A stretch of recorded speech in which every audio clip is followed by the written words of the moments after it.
Hi everyone. On behalf of all members of Queensland Branch, can I congratulate two of our members who were awarded honours in the King's Birthdays honours this week.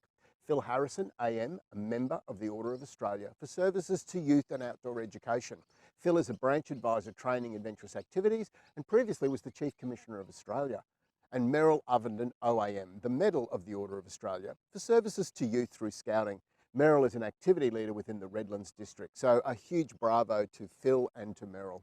I'm really excited that I now have 6 new backgrounds for my virtual meetings, thanks to Joey Scouts and Cub Scouts. And below are the winners of the compasses, and you can review their backgrounds provided. So a huge thank you to everybody who lodged a submission, because we had a really hard task in judging them. Just an update on our membership. As of this week, we've seen an uplift in our membership to 8,713, which represents about 4.5% growth since the 1st of April. And this is good to see. And we're still getting on average 150 inquiries a month to join Scouting. You will have heard that the state government has announced some exciting changes to the Fair Play voucher scheme in Queensland. And this scheme will now see vouchers valued at $200 and that they will be available to all families. So this is a great opportunity for both current and new members of Scouting to assist in funding their fees. And this comes into effect from the 1st of July 2024 for 12 months. I wanted to thank all the leaders and adult members who have completed the youth program survey during April. Those results and comments are currently being reviewed both nationally and in Queensland and will be shared with you shortly. And I'll keep you informed of progress as that comes to hand.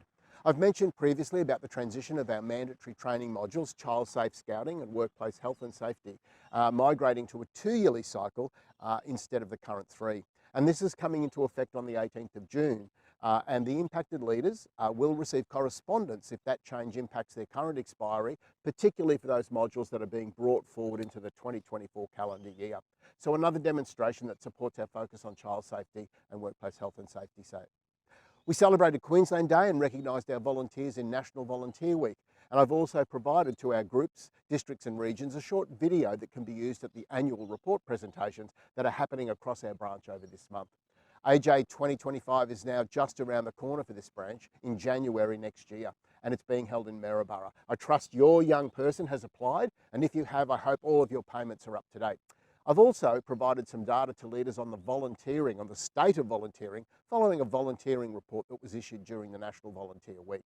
Over this month, I've communicated with our leaders around the following topics. So we've had the adult member definition changes, AJ 2025, our visitor registration process, updates on the mandatory training modules, unit codes, some details around volunteering trends, and obviously the annual report presentation and video.